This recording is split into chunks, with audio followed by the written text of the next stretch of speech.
really weird talking this way into this, and so thanks for coming, people here and online that want to learn more about managing yields, in particular high yields.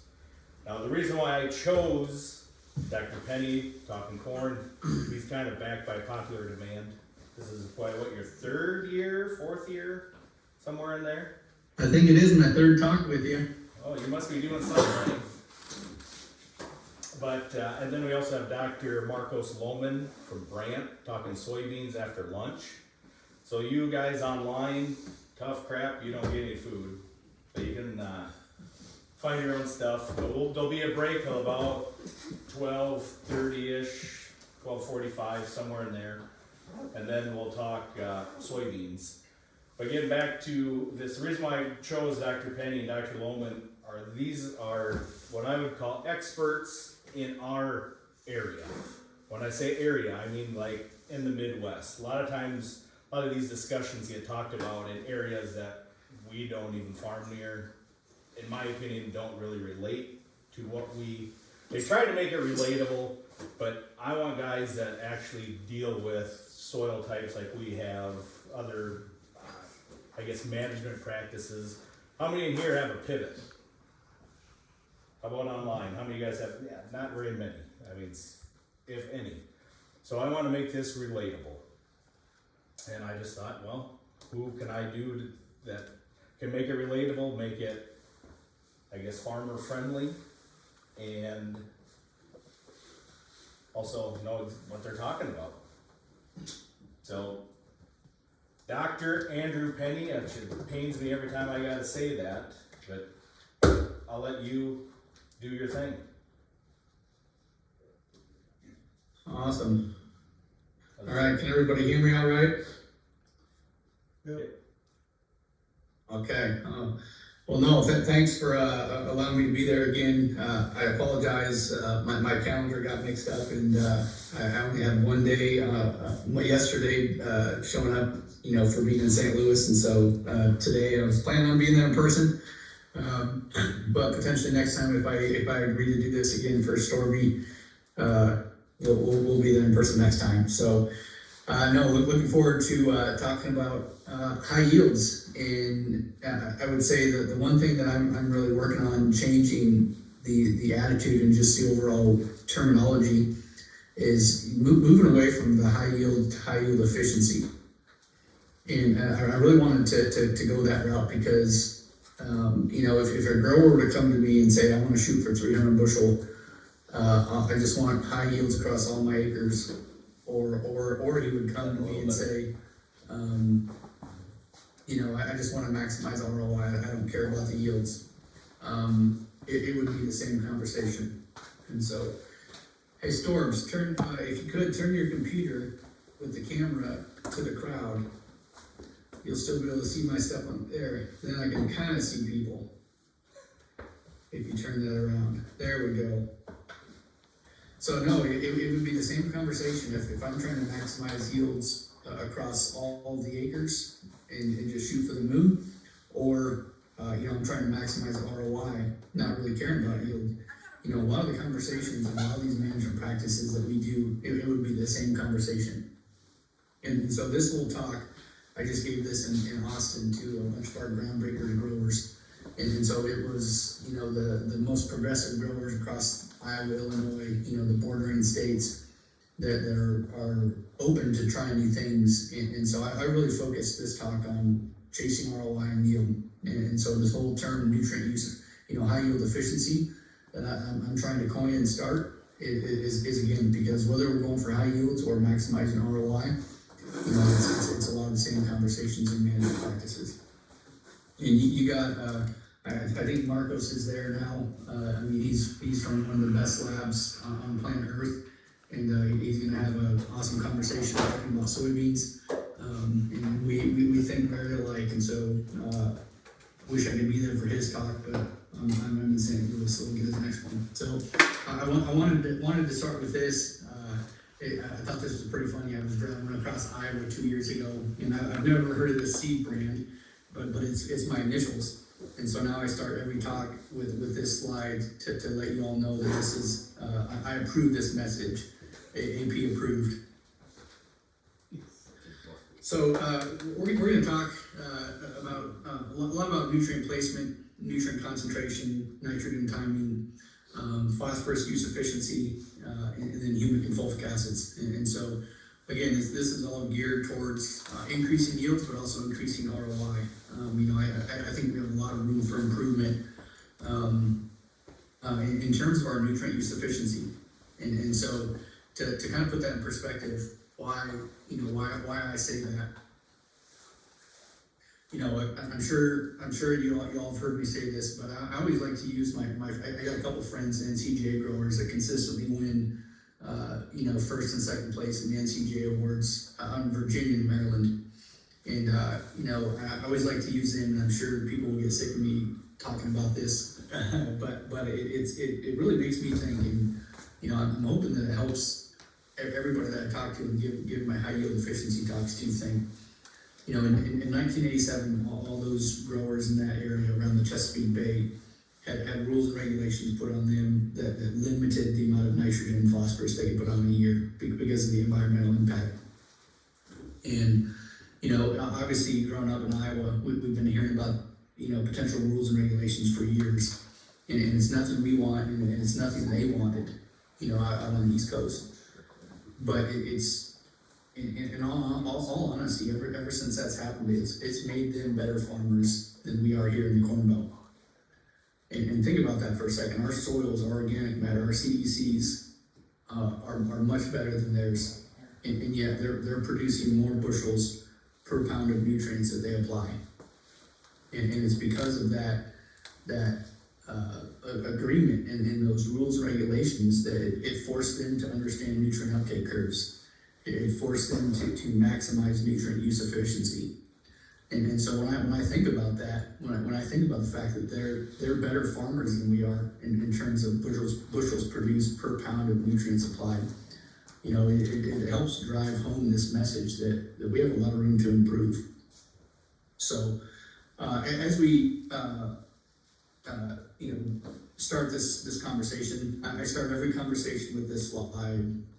Whether we're talking high yields, ROI, or high yield efficiency, the combination of them, it's focus on the roots, right? All the other stuff, above ground stuff that we see, plant, it's all a derivative of root health, right? So there's a plant hormone that those roots produce. It's cytokinins, and those cytokinins produced at the root tip are sent up to the shoots that develop in the year. And they impact vegetative growth, they impact kernel number, kernel weight, late season stay green. So, when I'm discussing an approach to the entire year, it starts with the roots. Well, what are you doing at planting to ensure that you have vigorous root growth? And in all reality, nothing else should matter other than root health. And so, from the moment you plant to the moment you harvest, be thinking about the roots. What are you doing to drive root growth? And there's a cost, there's a trade-off between yield and roots. But, when you look at the environmental conditions we face and the impact those signals have on all the stuff that we want as growers and agronomists, the roots should be the foundation of everything we do. And so I wanted to start with, just the overall conversation around nutrient concentration and why it's maybe more important now versus even 10 years ago. And so, I've been an agronomist for 20 years. I've lived through the ebb and flow of conversations around strip till versus conventional till, no till. I remember when wide drops came out, and I saw those, that technology pick up hugely and then kind of fall off, and now it's picking up hugely again. And I think there's a reason for that. And so, it all comes down to, again, going back to the roots. How do our management practices impact the roots? And so, just in the last few years, we've known for years that when you increase population, we impact stock diameter, plant height. Same with weeds, right? It does the same thing, the shade avoidance response. But just in the last few years, Fred Belo's lab, and actually where Marco said you'll get to hear it came out of. You know, again, that's the best corn physiology lab on planet Earth.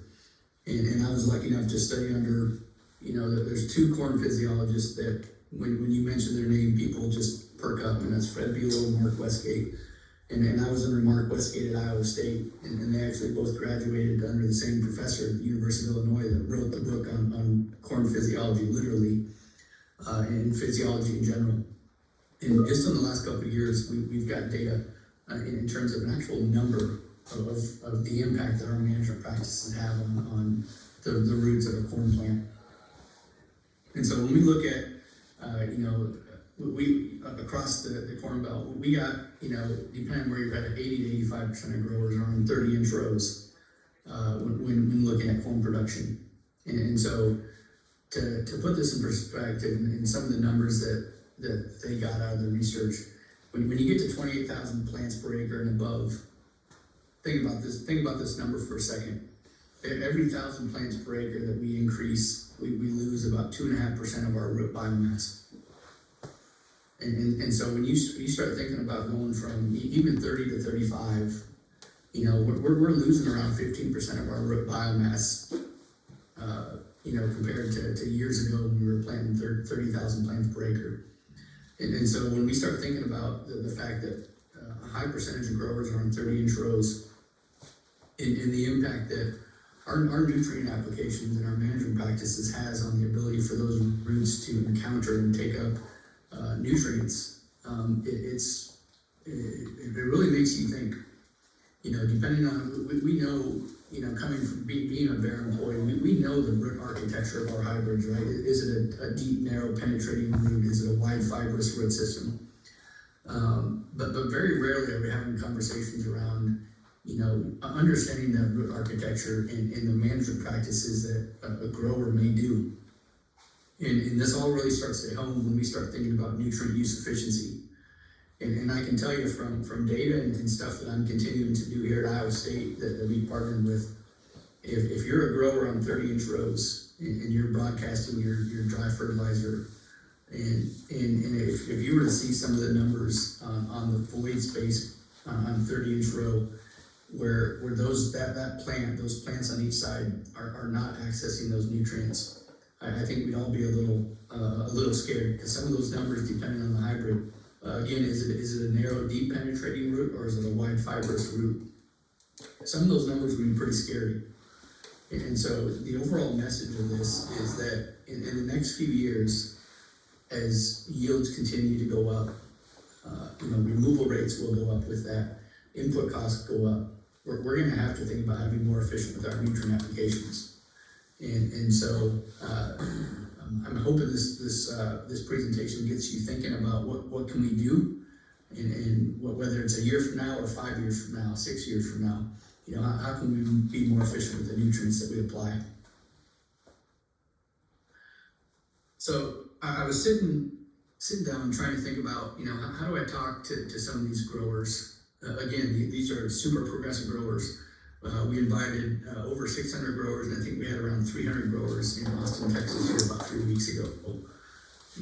And I was trying to think about, how do I talk to these growers? You know, again, many of them are extremely progressive, doing everything to maximize yields and profitability on their farms. How do I talk to them about maximizing ROI and yield? And so I was immediately thinking about, you know, you got a couple levers you can pull, right? We can reduce input costs, we can reduce herbicide rates, or we can reduce the fungicide pass. And every one of those things has an impact on yield, right? We know that. And so I was thinking about, what are some levers we can pull where we don't have to impact yield, or if we do, we can potentially increase it. And it really comes down to increased nutrient efficiency and getting more bushels for every pound of, you know, per pound of the nutrients we apply.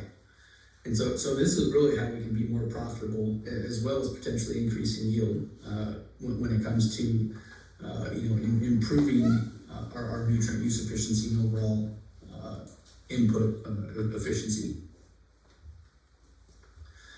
And so how we do this and how we can do this is by turning science into profit. And so when you look at these nutrient uptake curves, you know, there's been a lot of time in energy focused on understanding nutrient uptake and all the science around nutrient uptake in a corn plant. And so we know we can turn that science into profit by understanding when does the plant actually need the nutrients that I'm applying. And a really good example of this, and we're going to dig into it, what do you think our average phosphorus use efficiency is across the Corn Belt? What's a good guess? Sorbs, if no one answers, I'm going to make you answer.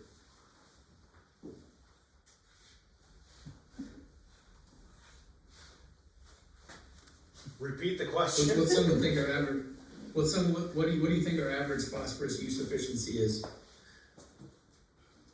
So when you apply phosphorus in the fall, how much of that do you think is going into the grain that you take off? 21%. 10%. Dang, that's pretty close. Good guess. So we hope for 20%. You look at the average across the Corn Belt, it's around 12%, maybe 15% in some areas. So we'll say 10 to 15 is the average phosphorus use efficiency.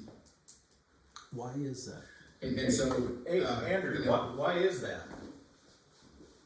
yeah, that's a really good question. So I got a good friend that's a professor in he's actually a soil nerd. He's a professor at Ohio State, the Ohio State, and we've talked a lot about phosphorus. And one of the statements that he made that's really stood out to me is that phosphorus loves to love.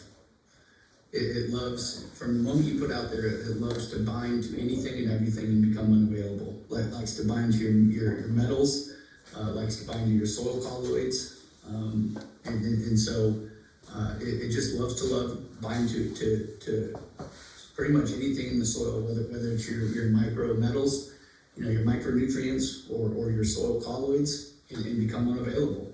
And so, you know, we're going to dig into the phosphorus conversation and what we can do, but yeah, it just loves to bind to stuff and become unavailable.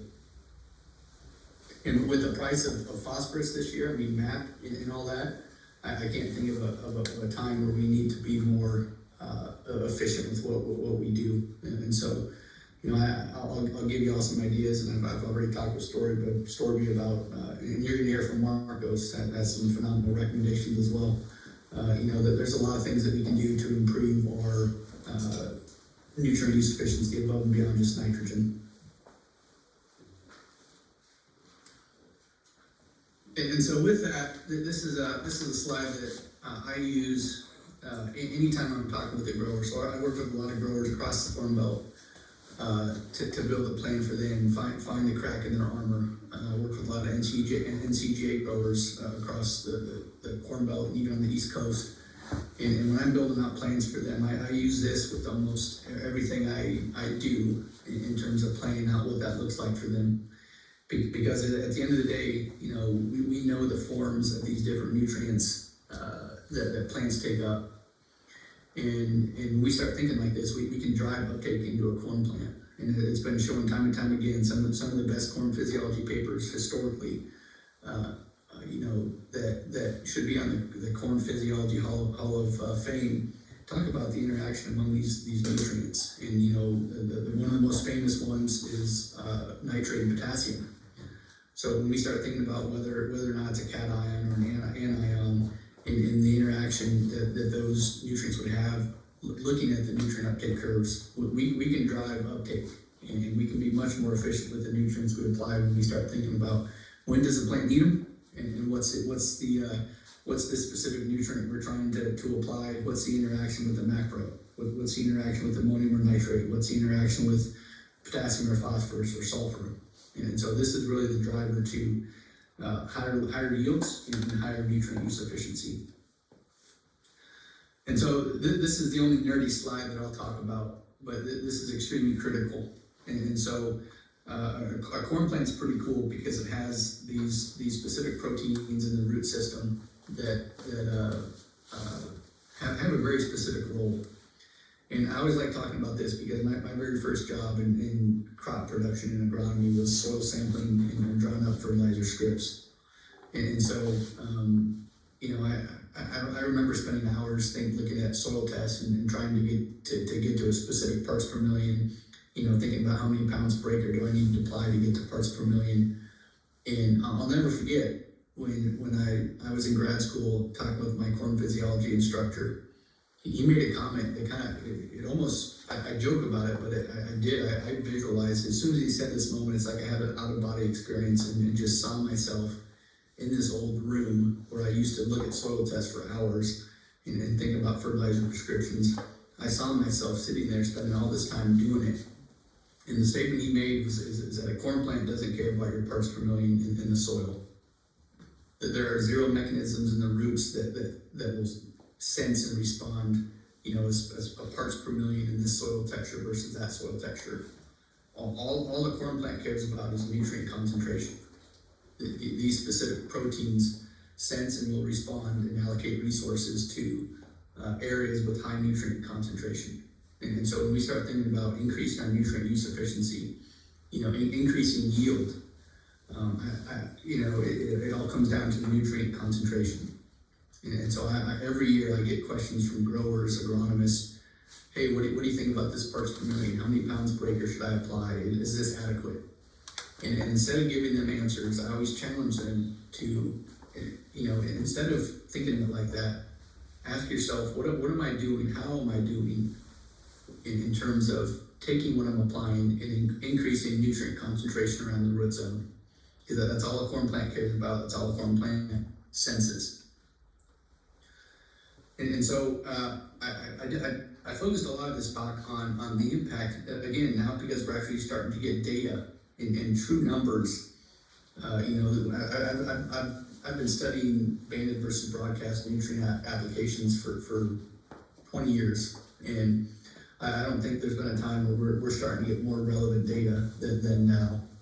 And so, you know, I think a lot's changed, right? So, I mean, I still have this conversation with my dad, and he's the one that turned us on to strip till. But it's really relevant now, more so than ever. You know, I have a lot of conversation with grandpas, dads, and, you know, think that we've been doing it the same way for the last 20 years, and it's worked. But I don't think there's ever been a time where this has been more critical conversation because of the yield potential coming out of every bag, whether it's our products or not. You know, the yield potential is so much higher than it was even 10 years ago. And so for us to realize the yield potential of these products and thinking about the soil texture that we deal with across the Corn Belt, our soils can only supply so much nutrients on a daily basis to supply the needs of our corn plants.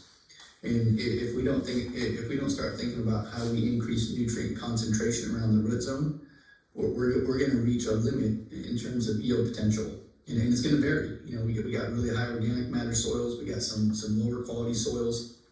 So, you know, I've already started to see growers hit that and find that we'll say peak where you're just kind of stuck. And some just have, you know, you go to northern Illinois, northern Iowa, parts of Iowa with really high organic matter, high CEC. You know, you have yet to see that.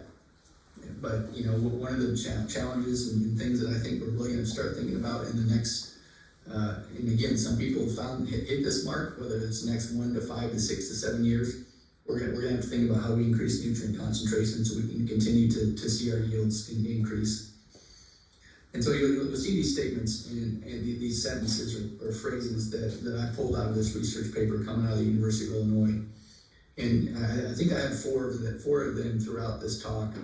But I found these statements really interesting because, you know, I feel like University of Illinois does such a good job of introducing the science and making statements that challenge the way we've done things. And historically, if you're a college, you know, you're pretty weary about rocking the boat, right? Because it comes down to funding and all that stuff. So, you know, a lot of colleges are pretty scared to make statements that contradict the way things have been done for the last 20 years. And so there's 4 statements that I pulled that read these and think about them and how they impact your operation. And there's one coming up that really challenges the way we have done things in the past. But again, these statements really hit home to me when I was reading this research paper.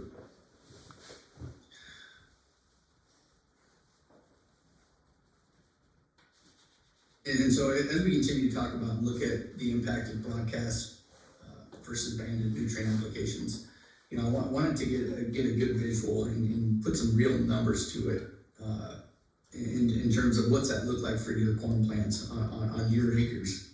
And so when we start looking at traditional broadcast versus a banded approach, what's the impact around the root system? So you go out and broadcast a bunch of dry fertilizer, and again, thinking about that void space between the row. What's that look like in terms of, as that granular trill dissolves into the soil? And so that's really what the next few power slides discuss. You got a pre-plant broadcast versus a banded approach, and what's that look like in terms of movement through the soil and plant available nutrients in terms of uptake or availability. So this first one I wanted to start with phosphorus. And so this statement, and we'll talk about the data and results, but if you read that statement, what the University of Illinois did that was pretty cool was that they compared, and we'll talk about dry drops. So when you see the term dry drop, just picture Y drops, only dry fertilizer. So they took drop hoses, and actually with this, they used their hands with a certain rate per acre.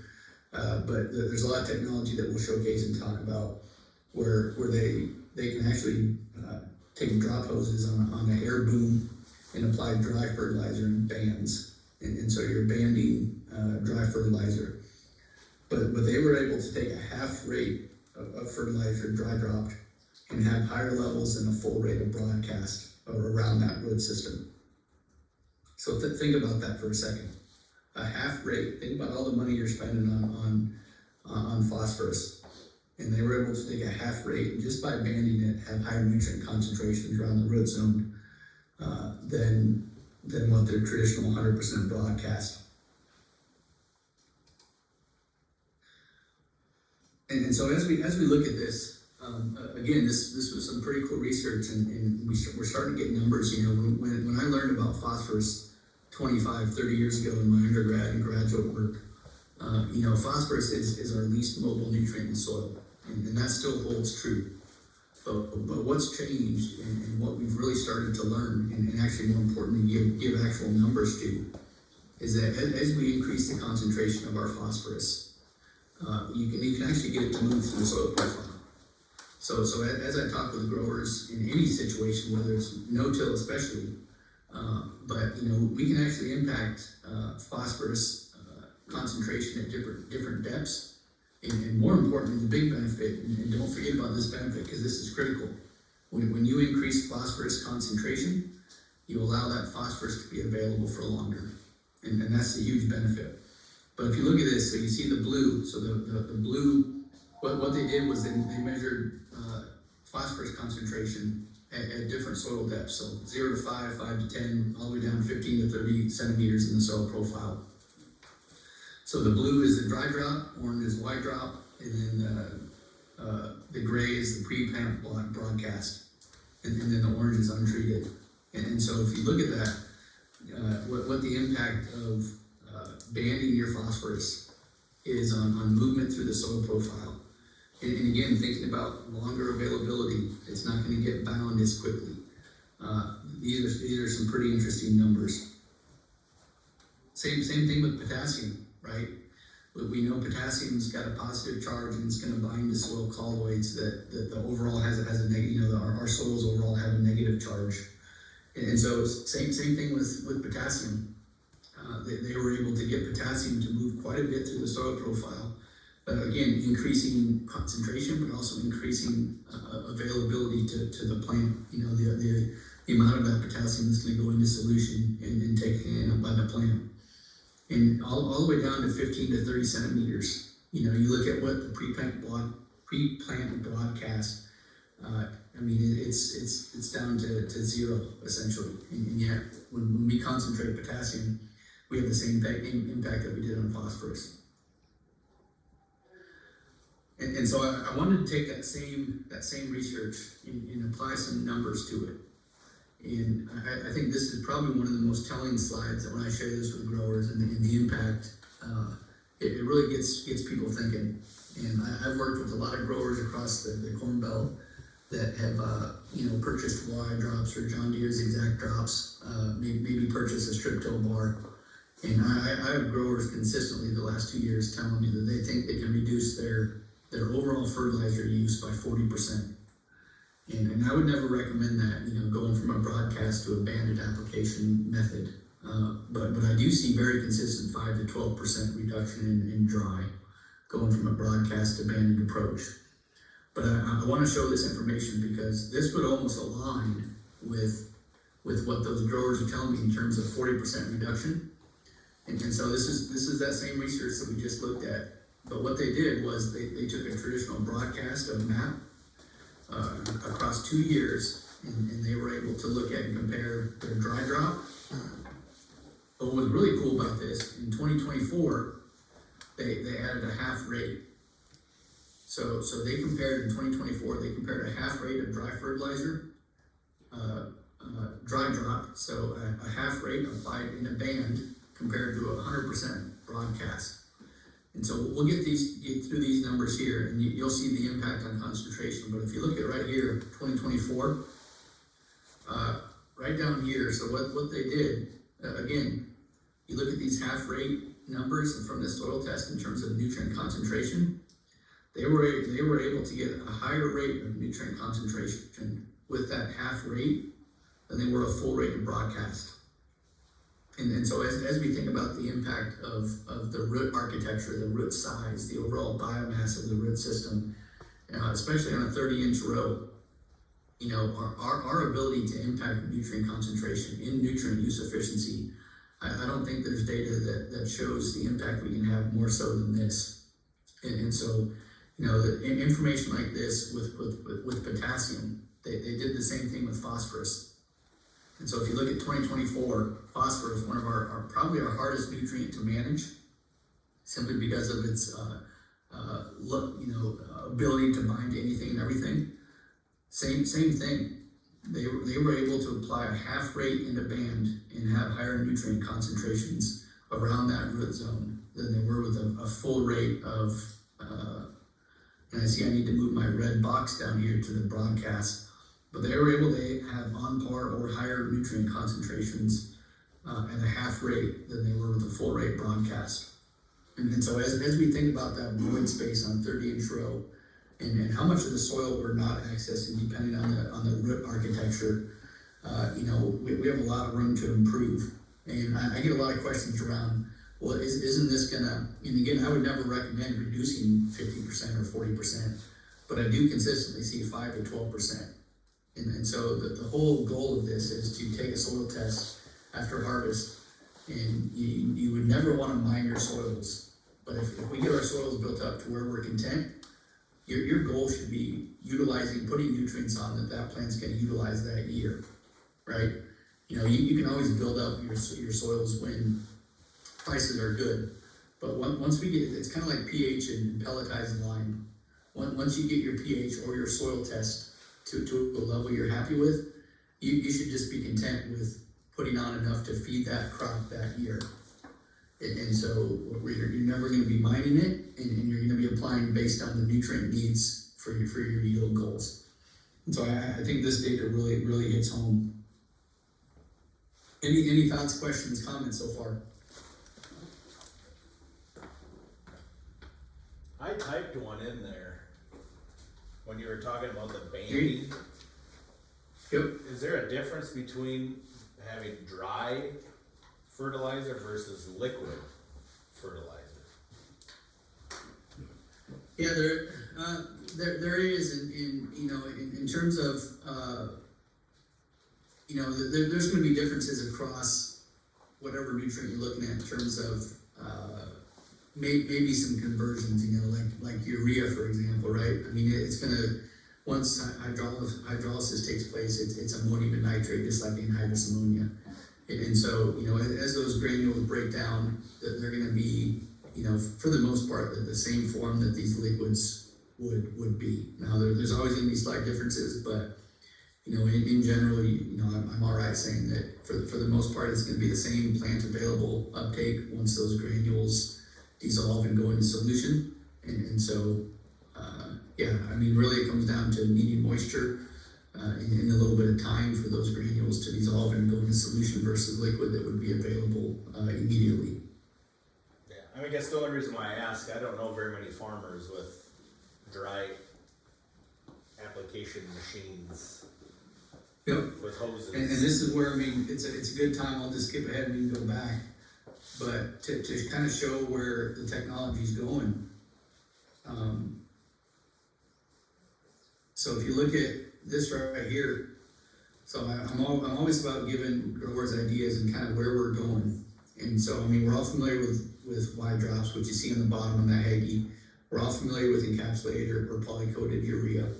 But the new technology that's coming into the market, just in the last 1 to 2 years, as you look up in the top right and top left, I mean, these are people trying to increase efficiency and yield. And they're putting these drop hoses, and I can give you the name of this company, Storby. But I mean, these are growers and these are co-ops that are changing things up to be more efficient. And so, you know, depending on how they have it set up, you can have it go split off into a Y, or you can have it just go right onto the row.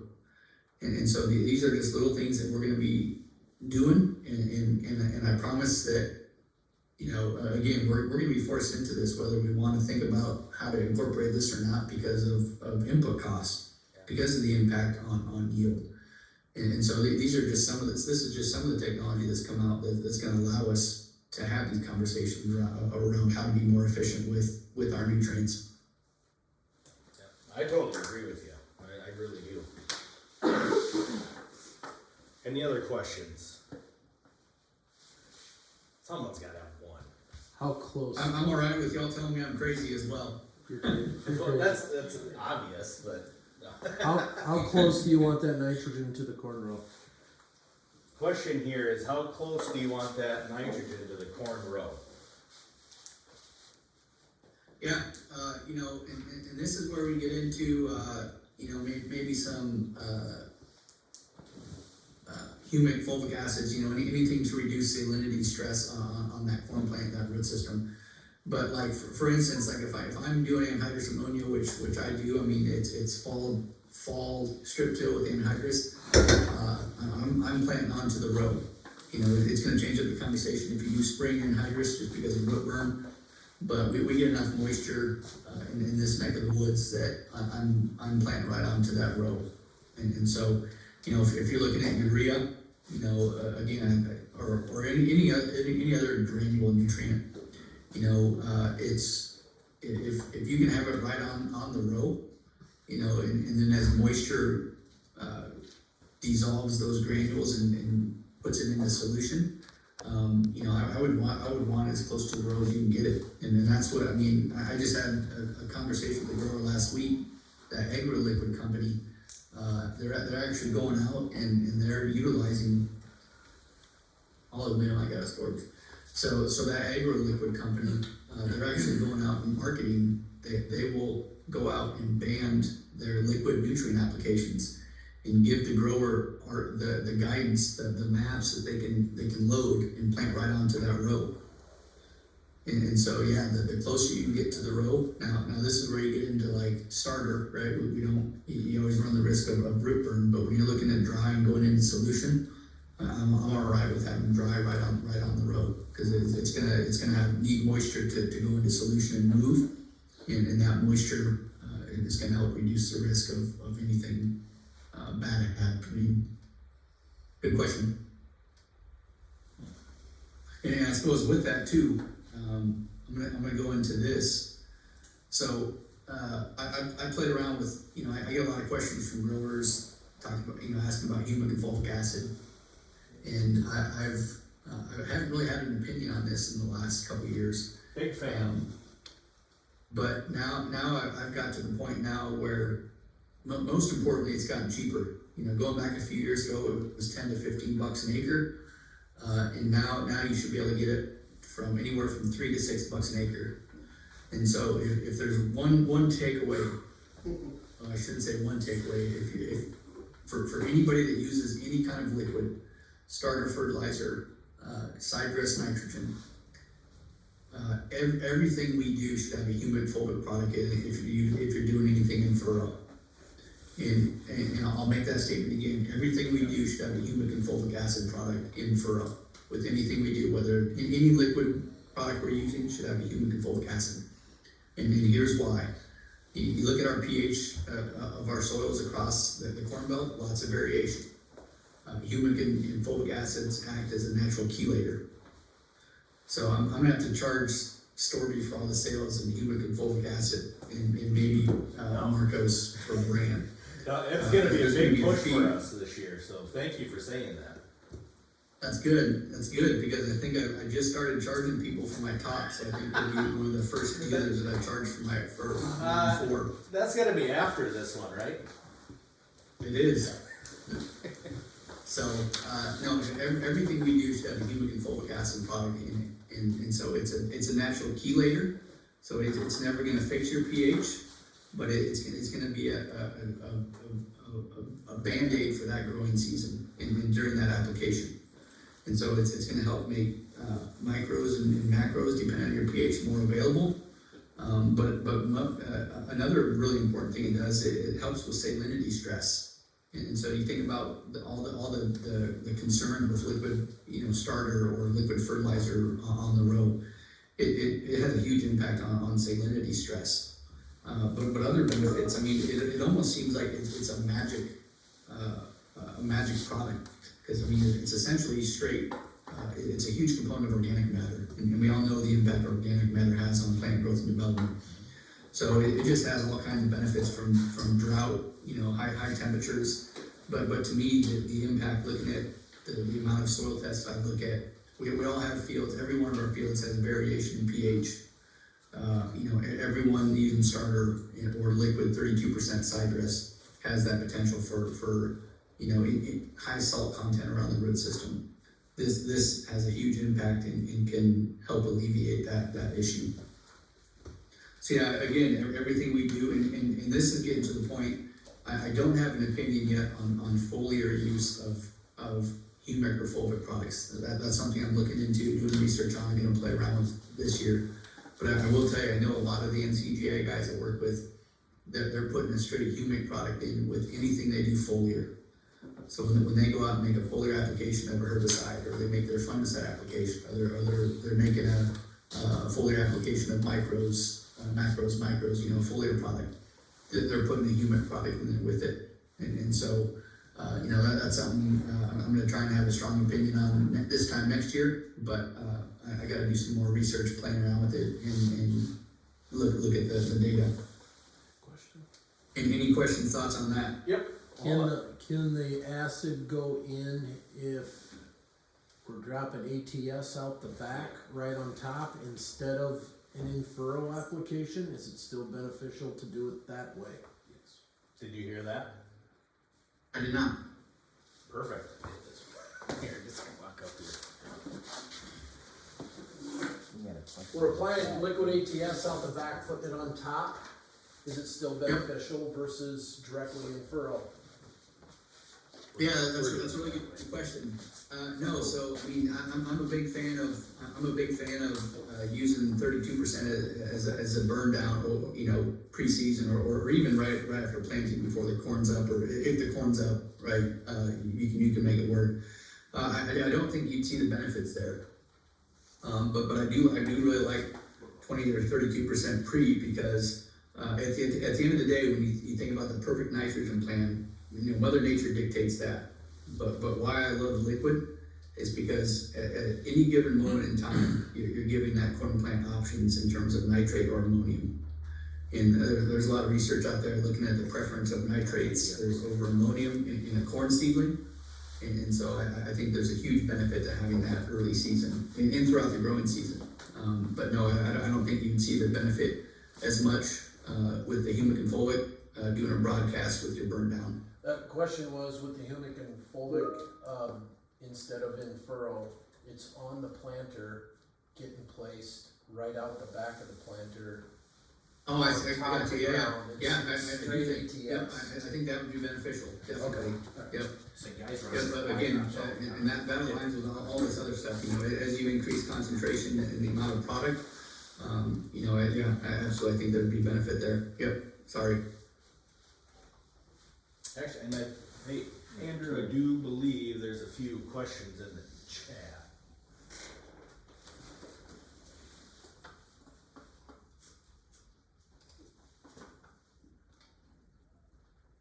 Even in side dress applications or only in furrow? What about dribbling on top of row? Well, we kinda hit that a little bit. Yep, yep, no, that's a good question, nope, I like it, if we're side dressing, I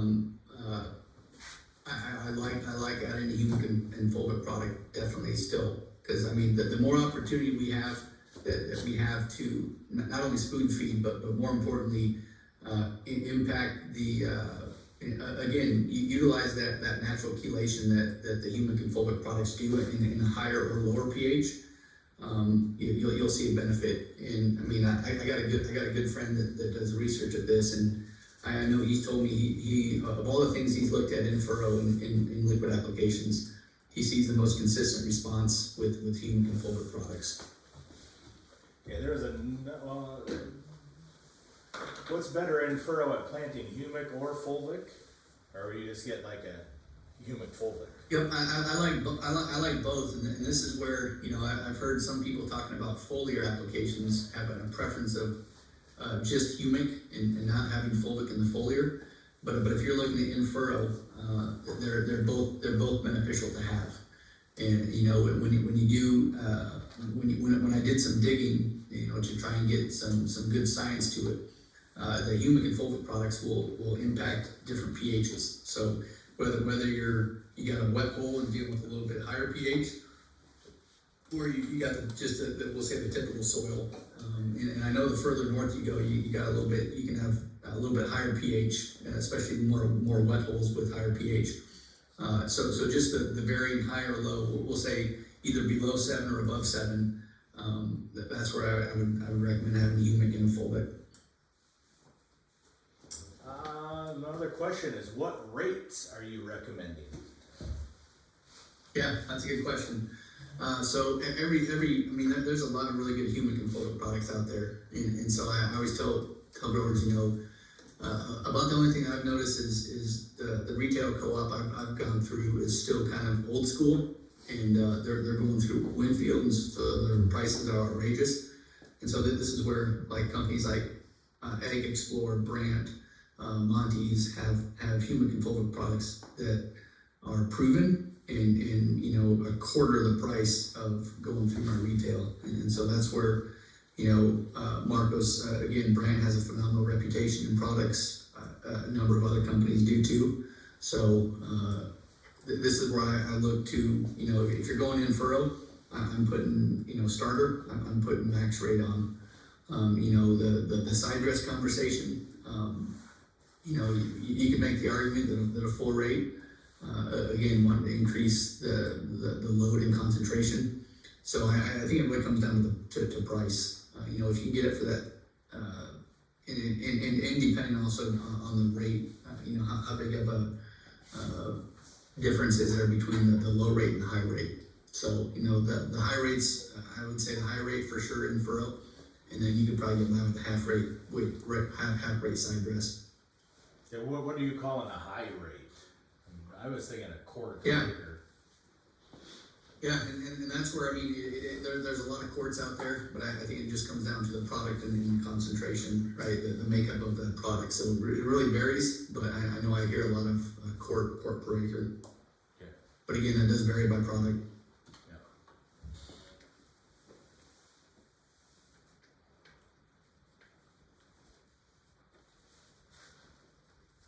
I'm glad you brought that up, Andrew, because my brother doesn't know it yet, but we're using a bunch of it.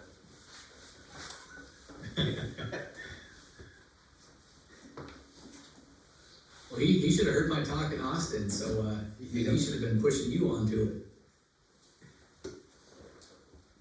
All right, and then my last slide I wanted to touch on was this one right here. And so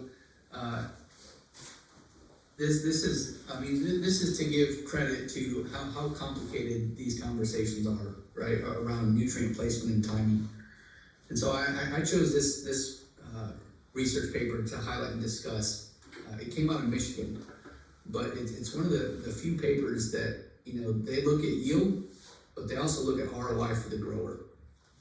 And so this conversation isn't to discuss urea versus anhydrous or urea versus 32%. It's simply to showcase the impact that you all have on yields by just thinking about the timing of your application. And so when you start looking at split applications and nutrient uptake curves, you know, a corn plant needs very little nitrogen until about V8. And when you start getting to that V7, V8 period, and that nutrient uptake curve starts to drastically increase in terms of the amount of nitrogen that corn plant needs on a daily basis.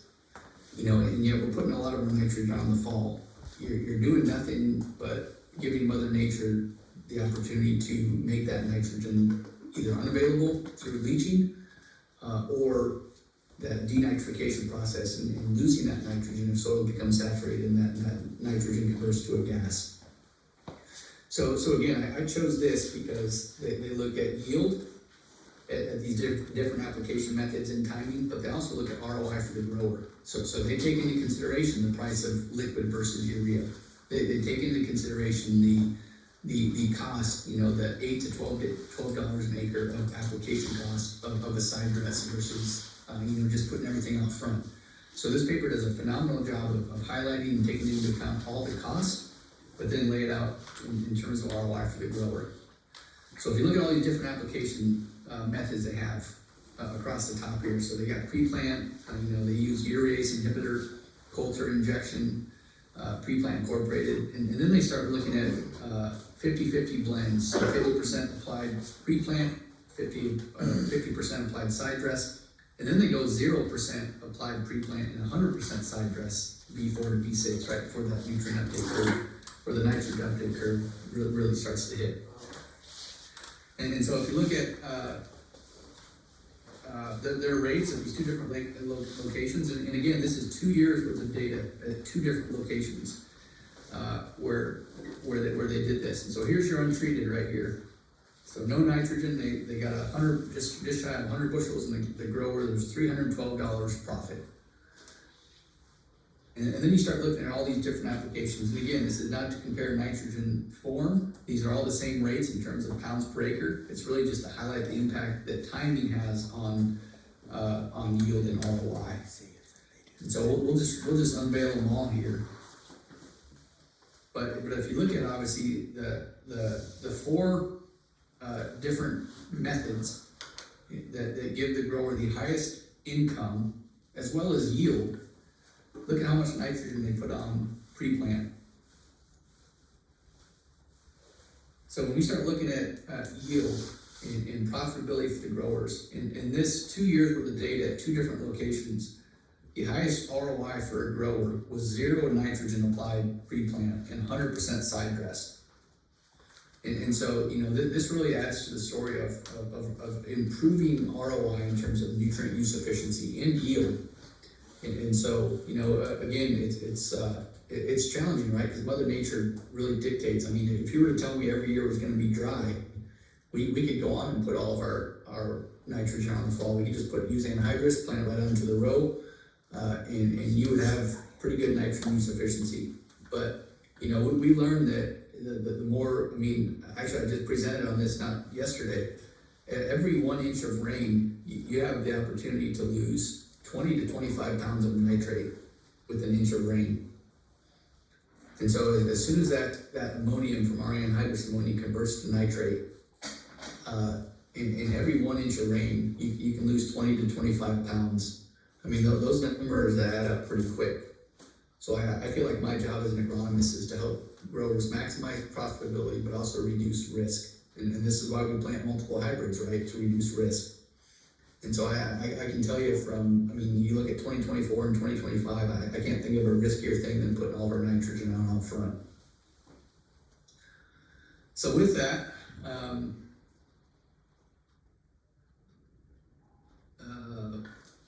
questions? You're skipping an awful lot of stuff. Go back to that one. Go back to forward. This one, Forward one. Forward. right here. Well, yes. Let's start there and go through those. I mean, Yeah, so I mean, this is one that, I use to kind of showcase and highlight. I get a lot of questions around how do I impact kernel number and kernel weight, right? And we've known for years that in any kind of stress, whether nutrient deficiency or Mother Nature in terms of heat, drought, we know that we can impact kernel number, right? You get those kernels at the tip of the ear aborting. But this one does a phenomenal job of looking at kernel number and kernel weight in terms of nitrogen availability. And so this is really to drive home the message of when we put all of our nitrogen on in the fall, and we have a year like even 2024 where you just have rain in the spring and then you go dry, that there's a lot of potential to lose nitrogen and be short around tassel and reproductive stages. So nitrogen, I like to say, is a 75-25 nutrient, meaning we need about 75% of our nitrogen needs during the vegetative growth, and then about 25% in the reproductive stages. And I always tell growers that there's a huge maturity shift going on across the Corn Belt, right? We're all planting later maturity products. And so for us to actually capitalize on the yield potential of those later maturity products, it's all kernel weight. So all the yield that we see in terms of higher yields of 115-day product versus 105, it's all kernel weight. And so for us to actually realize that yield potential versus just having wetter corn, we need to start thinking about the nutrients that we have available to that corn plant during the reproductive stages. And so if you look at this is some pretty cool research looking at the impact. And so you'll see here, this tassel right here represents the divide. And so they're looking at high nitrogen or low nitrogen 2 weeks before tassel, and then right here is 2 weeks after tassel. And so if you look at all these different timings of nitrogen availability, looking at the two highest kernel numbers, what's the one thing they have in common?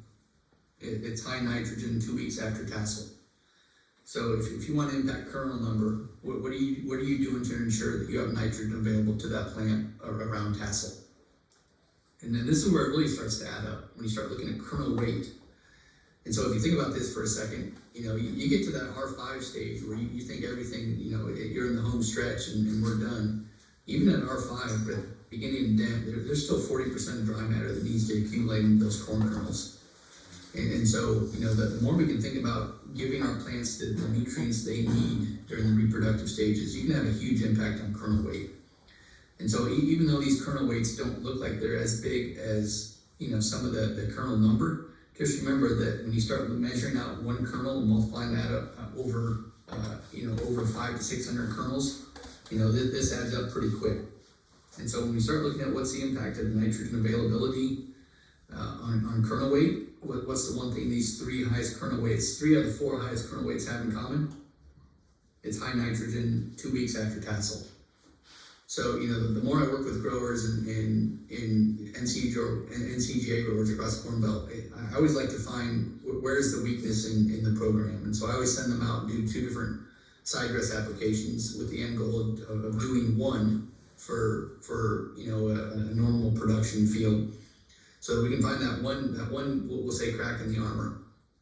And I always send growers out to do an application just prior to tassel. And it's always a special concoction that tells me, what is that plant? We know a lot of phosphorus leaves the corn and soybean seed from the field. But as we think about how we continue to be more efficient and increase yields, kernel number, kernel weight, think about what are you doing to ensure that you have nitrogen, phosphorus available during the reproductive stages? Because phosphorus is a 50-50 nutrient, right? So we need 50% available during the vegetative growth and 50% available during the reproductive stages. And when we apply all of our phosphorus in the fall, knowing that we need 50% of that during the reproductive stages, we're doing nothing but giving it time to bind and become unavailable.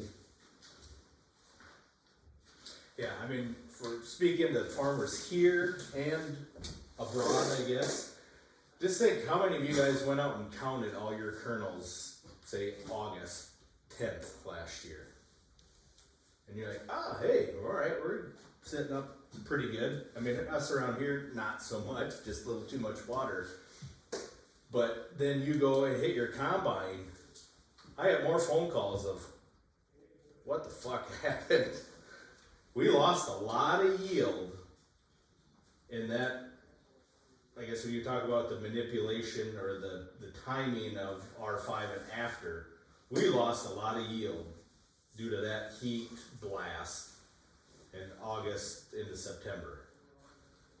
We did. A lot. I don't think that got enough credit for taking our yields down as much as it actually did. But that just proves that we can manage and manipulate yield later on in the season. Not everything has to be upfront. Yes, it's easier, but I do like the approach that Penny talks about is the in-season stuff, and that's honestly we are going to have to go to that. Sorry, I'll get off. Couldn't agree more. Like I said, there will be a time with every dealer, with every grower, and even you can take this to another level. You know, we all know the spots in our farms, the individual farms that we've been farming for 20 or 30 years. We know the sandier spots. We know the really good spots. There's going to be a time on each one of those acres that we see and we feel like we're just stuck.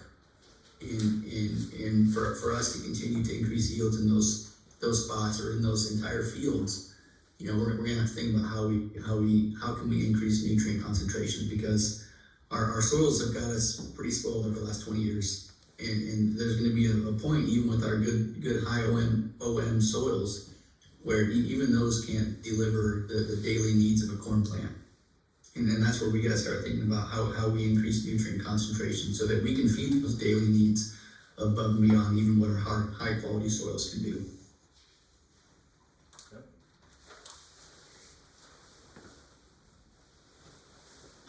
So yeah, with that. Well, go back through that last slide. One before that. That one. There you go.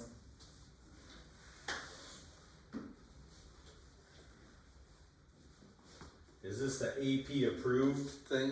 It is. It is. It's not all my secrets, but it's a start.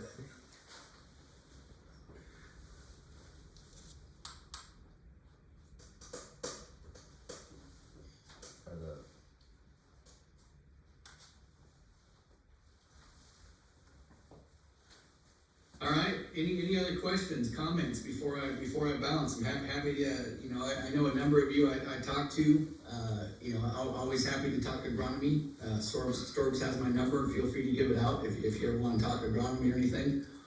But no, happy to take questions, thoughts, ideas. I don't know if it was addressed, was the human folic stuff in furrow dependent on soil types, or notice benefits on sandier versus higher OM, lower OM, tillage practices, or is it just kind of a blanket approach on that one? So the question I'd asked back to humic fulvic, are you noticing any difference between soil types? Oh, 100%. Yeah. When you start looking at the impact of this, again, it's a high percentage of our humus and humic and fulvic products. It's essentially a high percentage that's or essentially just organic matter. And so when you start looking at the impact across soil textures or across the pH within the soil textures, you'll see differences. Yep. Which is why I think the consistency of this is so high. Right, because we have such variability across all these soil texture parameters, pH parameters, that's why I think we see such a consistent response with this.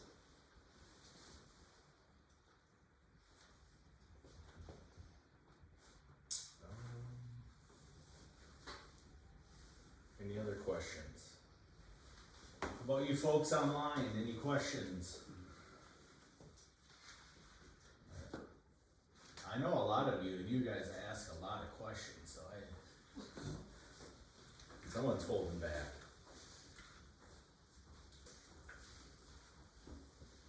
What are your thoughts of a fungicide in furrow? Yeah, that's I've looked at that a lot.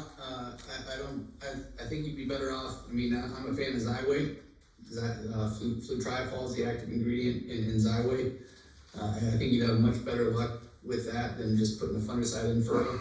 You know, there's differences in the fungicide modes of action with some of the products, not all of them. There are some that are similar, but the root diseases like your pythiums in corn, you know, fusariums in corn, and then you look at Phytophthora and all that for soybeans, you would have much better luck in ROI using a product that has been tested and has the mode of action that will impact those soil-borne diseases.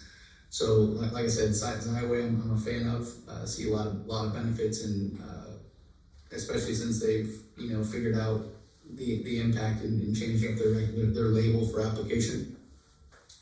But yeah, I've tested, and I mean, we still test this every year at Bayer. Right? We're looking at current fungicides that we use foliar in furrow, and I don't see I've yet to see anything that's wowed me. So I would say stick with what we know, and it has a specific in furrow use.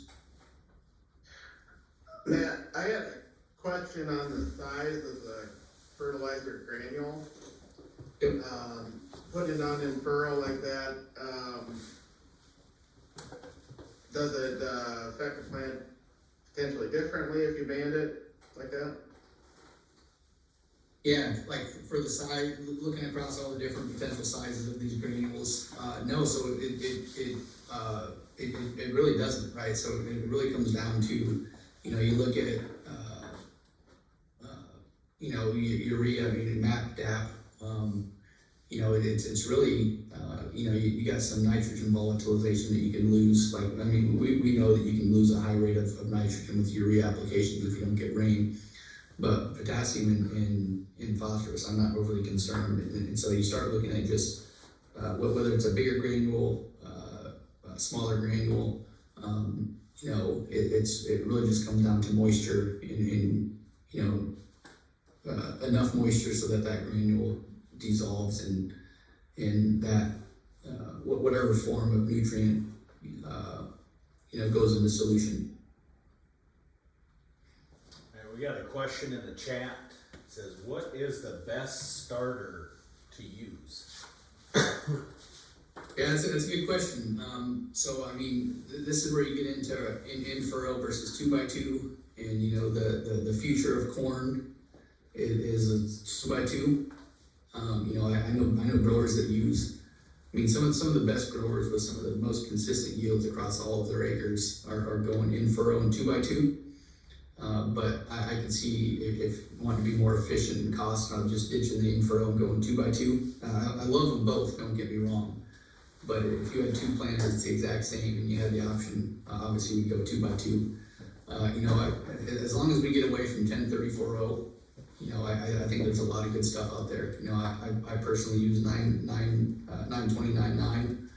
I want a higher phosphorus load, again, to increase concentration, and I also want some potassium, right? Because the potassium uptake curve starts at V4, a little bit around B4, B6 actually, and so I want some potassium up there and higher concentration around that root zone for that.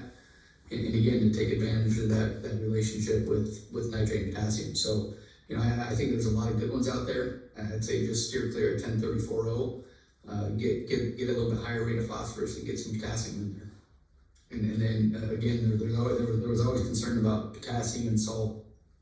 But when we start adding humics and fulvics, I'm not concerned about that at all.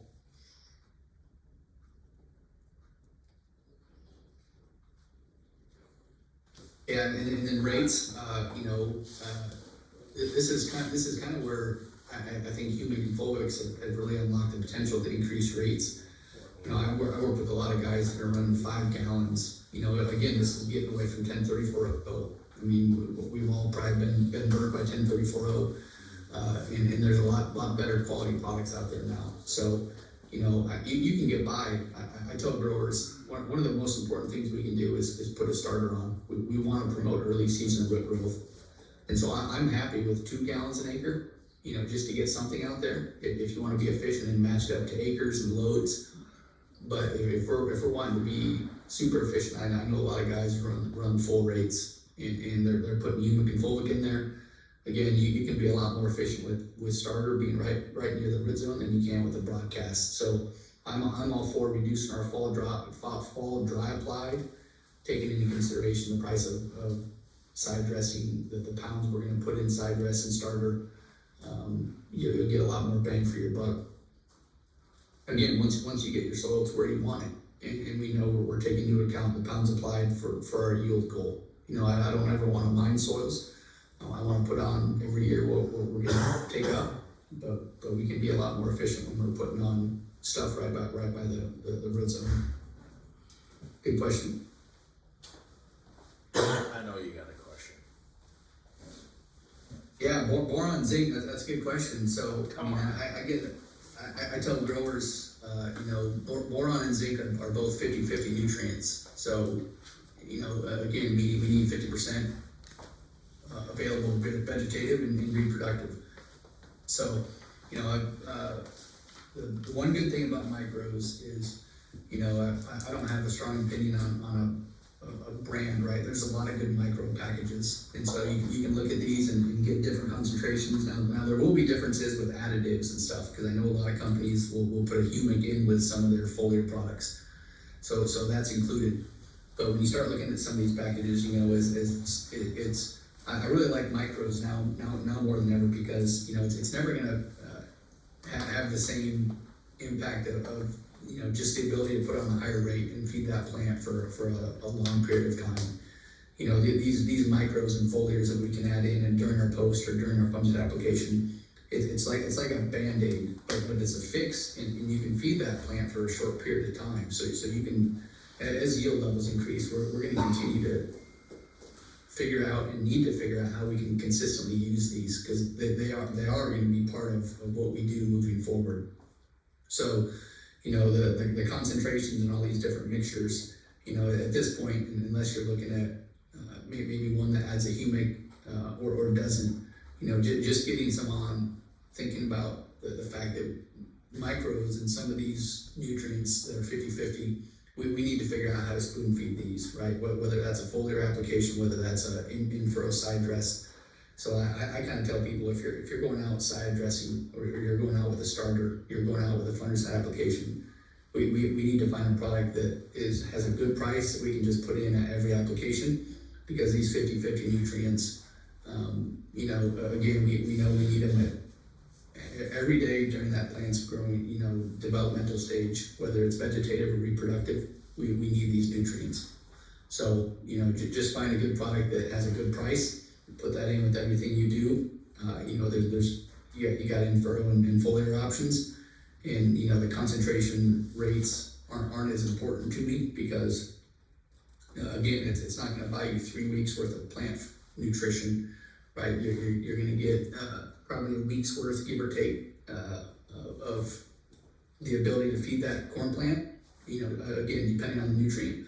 So, just whatever, there's gonna be so many different rates based on products. Just take the recommended rate and know that when you put it out there, it's the more we can think about how to spoon feed some of these nutrients, the better. I got one last question, and it didn't get brought up, but my favorite nutrient, sulfur. Tell me more about Penny's, for your thoughts on sulfur. Yeah, so sulfur, we need sulfur. Sulfur is also a 50-50 nutrient, right? So think about that for a second. And sulfur also leaches. Sulfur leaches at about half the rate of nitrate. So even though we get some through mineralization, if we're dry, you got to count on what you apply. And so when we're talking about like a burn down, I like putting AMS in there so that sulfur is immediately available, because you need corn plants and soybean plants need sulfur early as a seedling. So you need some AMS out there early, or you need some sulfate out there early, and AMS is the way to do it. And then when I'm side dressing, I'm using ATS. You know, if I'm going in and side dressing at V6, you know, knowing that ammonium thiosulfate has time to oxidize and will be available during the reproductive stages. But you definitely, I mean, again, it's a 50-50 nutrient. So we gotta think about the needs of a seedling, and we gotta think about the needs of a plant that's in the reproductive stages. Yeah. How many pounds are you talking? 20, 30, 40, 50? Yeah, I like, I mean, 40, 35 to 45, depending on yield goals throughout the growing season is adequate. And so, you know, I always wanna have 10 pounds, we'll say 10 to 15 out early, that's available. And then filling in the rest throughout the growing season, depending on when we're gonna be back in. And yeah, just remember that, I mean, so like ammonium thiosulfate, I mean, that's gonna need time to oxidize, and so the warmer you are, the more moisture you have, oxidation will occur quicker, and that will be but again, if you're side dressing at V4 to V8, when the soil's temps are warm and we have moisture, you know, that's enough time to oxidize and be available for the reproductive stages.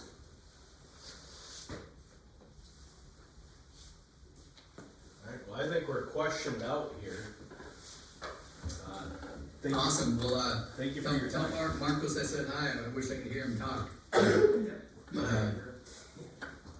Yeah, no, I always enjoyed talking to this group. Look forward to any conversations, and I appreciate the time and questions. Awesome. Thanks again, and hopefully see you in Houston or San Antonio.